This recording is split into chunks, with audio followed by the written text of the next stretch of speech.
This is the coolest automotive exhibit I have ever seen. We are here again at the Savoy Auto Museum checking out their exhibit called A Quiet Greatness, talking about all of these amazing Japanese branded cars. And today, let's just go ahead and jump right into this, the Lexus LFA. I'm here with my friend Adrian. We're going to be talking a little bit about this. What do the people need to know about this car? So essentially, this car is way kind of past what Lexus or Toyota would typically be doing, but they spent a lot of time and a lot of money trying to make this into a really competitive supercar. Spent a lot of time in development, and ultimately it was, that's what made it great is what made it unsuccessful. The price was way too high. I spent way too long being developed, and even at the high price point, Lexus was losing boatloads of money on each one they sold. So, and I think it came out a bit too early. It wasn't appreciated in its day, but I'm happy to say that today these are quite well appreciated. But it's kind of sad it didn't get the fanfare it deserved in its day. Appreciated indeed, especially in price, because like you said, the original price was somewhere around $400,000 US. To find one of these now under $1 million, you're doing pretty well. And then we're gonna move here to the center where we've got a true JDM car, the Autozam AZ1, one of my favorite Japanese cars. This thing, for Adrian, for scale. It's quite tiny. It is super tiny. Me being 6'2", I cannot sit in this seat and have the door shut at the same time. But you can look inside. It is amazing in there. It's essentially just a baby supercar with a tiny 660cc engine. Incredible shape. Of course, owned by our friends over at Southeast Imports.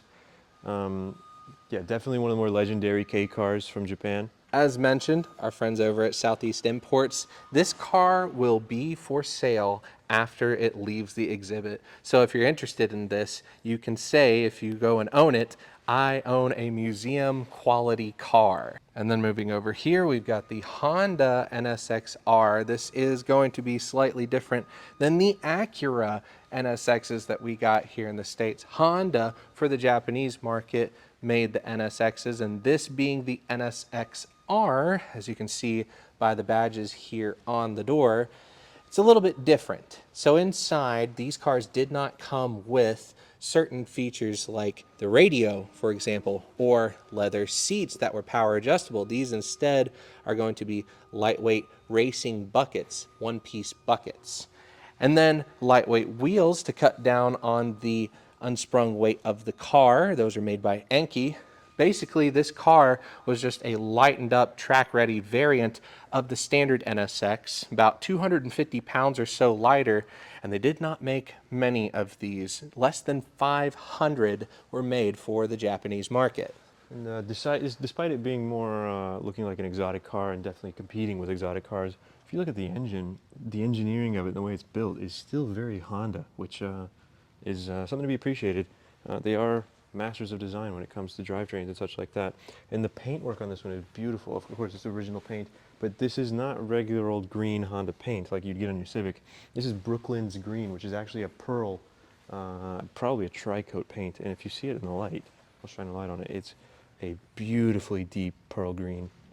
Man, look at that. That is crazy. Speaking of paint, why don't we take a look at the car that's right next to it here. This is a very special car, incredibly sought after here in the US. Of course, we're talking about the R34 Nissan Skyline GT-R. And the paint on here is midnight purple. If you look at it in certain lights, it almost looks red, and then in other lights, it's blue. And if you have it under extreme light, it can even be a vibrant shade of orange. Nissan really went all out with the paint on these cars. Yeah, in the early 2000s, color changing and color shifting type paint was kind of all the rage. And not many automakers were, making factory colors like that. It's a bit notable about this car, but of course it's a Skyline GT-R R34. Needs very little introduction. Of course, RB26 under the hood, all-wheel drive, 280 or so horsepower in this being the V-Spec or Victory Spec. Comes with some really cool features to it, and one of my all-time favorite features of the R34s was the advanced telemetry that you would have inside of these cars. That screen up there would tell you a whole lot of information about the car. This was meant for driving around tracks like the Nürburgring, Suzuka, Tsukuba, just a lot of really, really famous tracks. This car can tame them all. And for a vehicle developed and built, you know, over 25 years ago, that telemetry system works really, really well. And here's the thing. If you want a GTR in 2025, you're going to be looking at about $150,000 to start for a really nice example. But that is far from the cost of what it would take to buy one of these. This is a Toyota 2000 GT. This was Toyota's very flagship sports car. It kind of changed how America viewed Japanese automakers back in the day. See, they were making cars like really small, gas-saving, fuel-efficient cars, and so the 2000 GT kind of broke that mold. Now, these were very, very limited in production. Only 337 of these were ever produced for the entire world. And so these do come at quite a pretty penny. If you want one of these, well, it's Toyota's most expensive car you could buy right now. You're looking at well over $1 million to be able to purchase one of these if you are lucky enough to find one available for sale. Now these of course come with a tuned engine, very bespoke by Yamaha. This was kind of Toyota's debut with Yamaha, and you can see even 50 plus years later they were still working on the LFA with Lexus. Really cool to see partnerships like that last the test of time. Yeah, Yamaha tended to work a lot with Toyota, but they work with other manufacturers, even Ford, on developing things. Yamaha is just kind of a catch-all company. If you want a piano or an engine design, there you go too. And then jumping to something very similar in size and shape and even performance, but Americanized, we've got the Datsun 240Z. My grandfather had one of these, really, really cool cars. And take a look here. This one, left-hand drive, that's how you can tell. American spec here, really, really cool. Just a timeless design with these. Like this sports car design, the overall silhouette, you can still see this even today in the new Z. You can see this exact same silhouette in the design here more than 40 years later. It's really, really unique. Mm-hmm. And just like how the Toyota 2000 GT kind of was a proof of concept that Japan could build proper sports cars, proper competitive sports cars, the 240Z really was prolific when it comes to the North American market. There was a lot of these sold, and it was also a lot more mass produced, obviously. Culturally in the US, these have a bit of a cult following. They're, of course, even to this day, they're great performers. They're really, really prolific candidates for engine swaps here in the US. Yeah, definitely one of the more prolific Japanese sports cars. Definitely probably one of the first really, really, really popular and prolific Japanese sports cars in North America. And now for something completely different. This is one of my personal favorite off-roaders of all time. This is a Mitsubishi Pagero Evolution. This was basically Mitsubishi's Dakar Rally in a box builds. They had to homologate a certain amount of these cars for street use to be able to use them for the Dakar Rally. And they didn't really make too many changes from the race car over to the street car that you see here. Matter of fact, if we read right here, it won the Dakar Rally 12 times. And take a look at the inside of this thing. You've got the bucket Recaro seats. This one actually comes with an automatic transmission, though a manual transmission was offered. And the engine was actually pretty neat. It was a V6 making 280 or so horsepower, so plenty of get up and go. And you've got the body kit with the accentuated fenders all the way around to run much bigger tires than the regular Pajeros that this was based on. Mm-hmm. Yeah, forget your Jeep. This is a proper off-roader. Haha, you heard it here, folks. Forget your Jeep. So having owned a regular Pagero of this generation, there's really not much the same. They're the same in name and similar in I guess chassis, but that's where the similarities stop. This is a completely different breed. And then this really I don't know how you would describe this wing, but it's very, very striking. It's huge is what it is. I mean, like it's a good 2.5, 3 feet tall. It's massive, huge, sticks out beyond the back of the car by a good 6 inches here. I mean, it is striking to say the least, for sure. But yeah, just a really, really cool off-roader.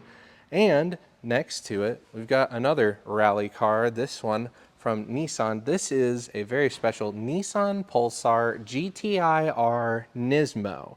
Now, Nismo basically took the Pulsar GT-R and said to a few select clients, we will make you a homologated rally car to spec. So you could spec a few things out like the interior package, your paint, wheels, a bunch of stuff. This one's been outfitted very nicely with some seats from Nismo featuring the old Nismo logos. You still have the shoulder pads right there from Nismo with the old logos, the steering wheel with the Nismo logo, and the cage in the back right there. All really, really nice, very period correct, down to the period correct Nissan Collab OZ Racing wheels. These are basically like mimicking like a turbo fan where it would pull the hot air from the brake area out.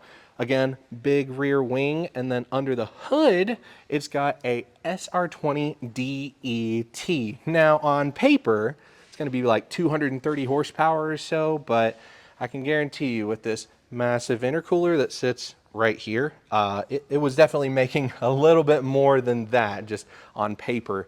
That's what it made. Really, really unique rally car from Japan. Yeah, this is simply just a hot hatch turned to 11. So, I mean, these were sold as normal GTIRs with the SR20 DET, and, you know, they were a pretty popular hot hatch, but this is just a whole other level. Not quite the difference between a Pagero Evo and a regular Pagero, but really, really, really cool homologated car. And then we have the Honda S660. I love this car. This is on loan from the Lane Motor Museum in Nashville, Tennessee. I've seen this car quite a few times. I've featured it on my channel as well. Basically, what you're looking at is just the grown-up version of the Honda Beat from back in the 90s. Honda Beat, of course, being Honda's K sports car. This kind of just continued it going on into the 2000s, 2010s, and really, really just a fun car. And you can still see the design, very Honda. Matter of fact, let's take a closer look at the inside one more time here. The buttons on the steering wheel, these come straight from a Honda Accord from like 2011. It's just really unique to see like the design language of Honda still permeates even into the sports cars that they're making, which look radically different from the Civics, Accords, and CRVs that you're probably used to seeing. Yeah, just like Ben said, this was kind of the successor to the Honda Beat from the 90s, which was one of the competitors to the Autozam we featured earlier. But nowadays, of course, they still sell these new. There's not really any other K car manufacturers in Japan making really proper sports cars. This is a proper driver sports car. You have the Daihatsu Kopen, which is sort of on the same level, but in terms of cutting edge, making like really drivers cars out of K cars, you don't really see that as much anymore, and I'm glad Honda's carrying it over to today. And finishing this exhibit off, we've got a fantastic lineup here of classic Japanese cars, starting with this, one of the most iconic Mazdas of all time, the Mazda Cosmo. Now, if you're unfamiliar with the Cosmo, this was basically Mazda's entry into the rotary game. This started it all. This was pre-RX-7 and RX-8. Pre-RX-3. RX-3. This was everything from the beginning, starting with this. It had a Wankel engine. They ended up changing the name to rotary engine, but the gentleman that made the engine, Mr. Wankel, designed it. It's got a two-rotor design. This thing is a second generation of the Cosmo, so it's a little bit longer than the first generation. Makes about 130 horsepower and only weighs like 2,200 pounds.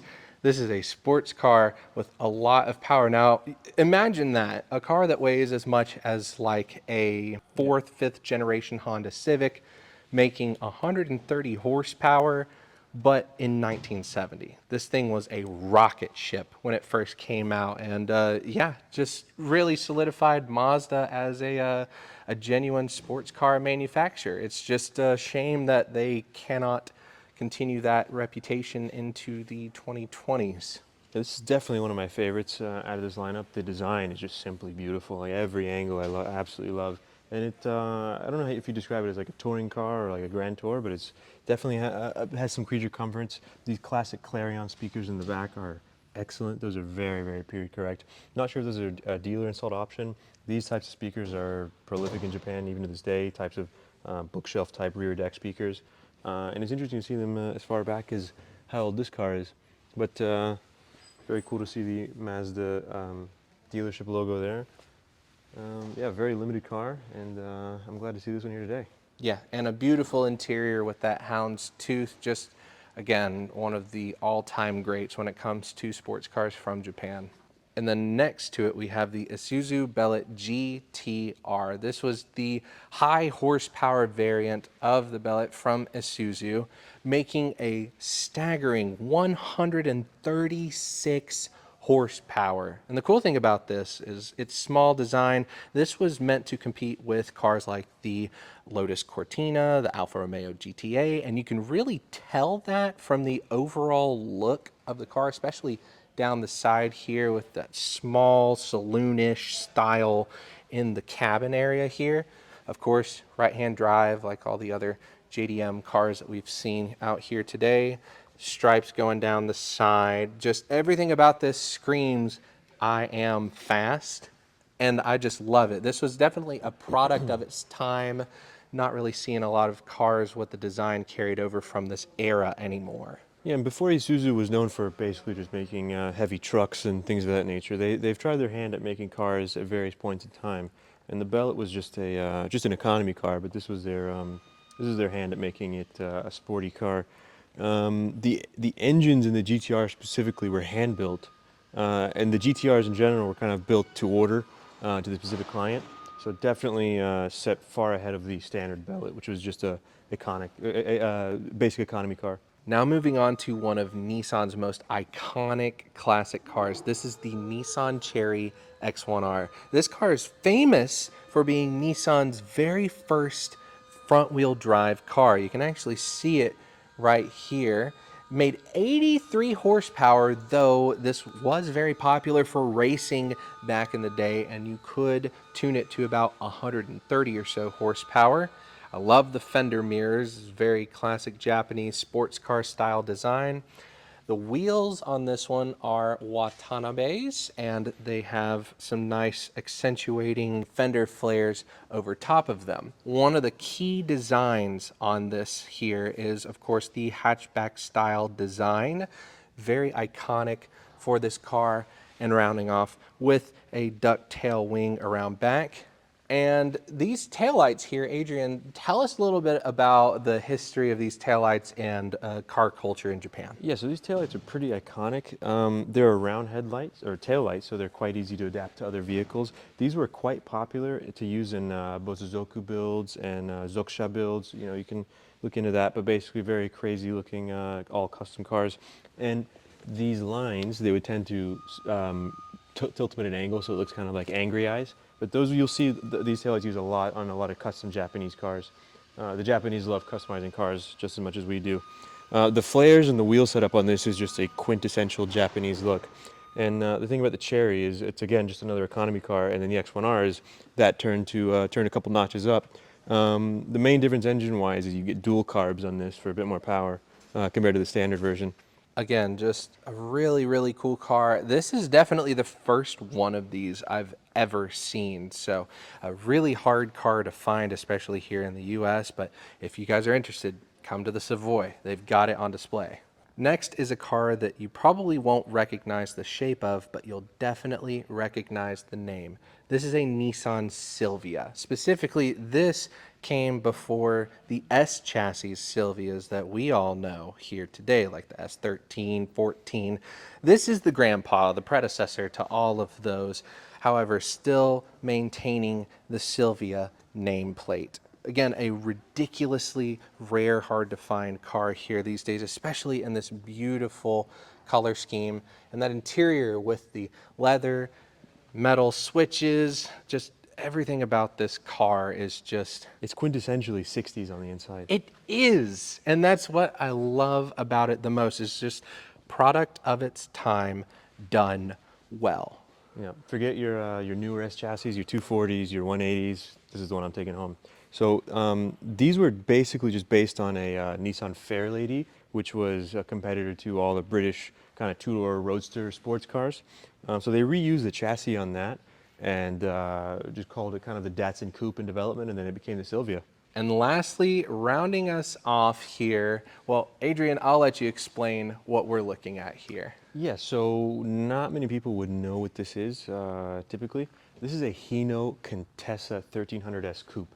So Hino, especially nowadays, is basically only known for firstly being owned by Toyota, secondly making heavy equipment and heavy trucks.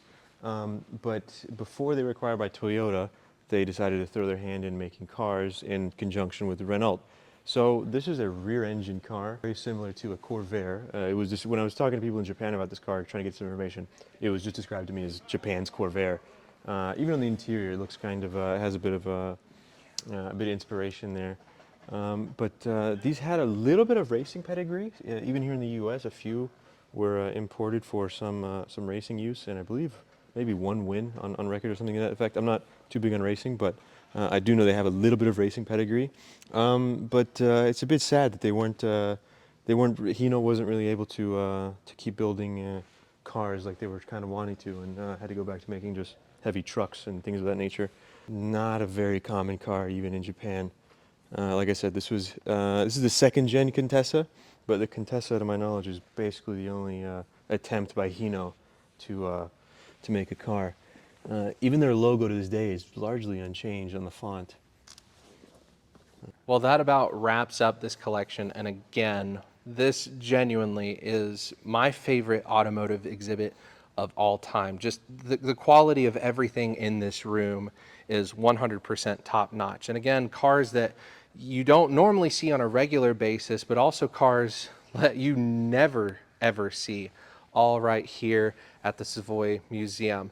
You guys come check this out. I don't know how long exactly this will be on display for, but if I find it, I'll pop it up on the screen here. It'll be right here. I'll be holding the date right here. Thank you, Adrian. Yeah, definitely come check it out before that date. They do rotate their displays out quite frequently, so be sure to come by. And if you guys enjoyed this content, let me know down in the comments what your favorite car was, and leave a like if you liked the video. And take care. We'll see you in the next one later.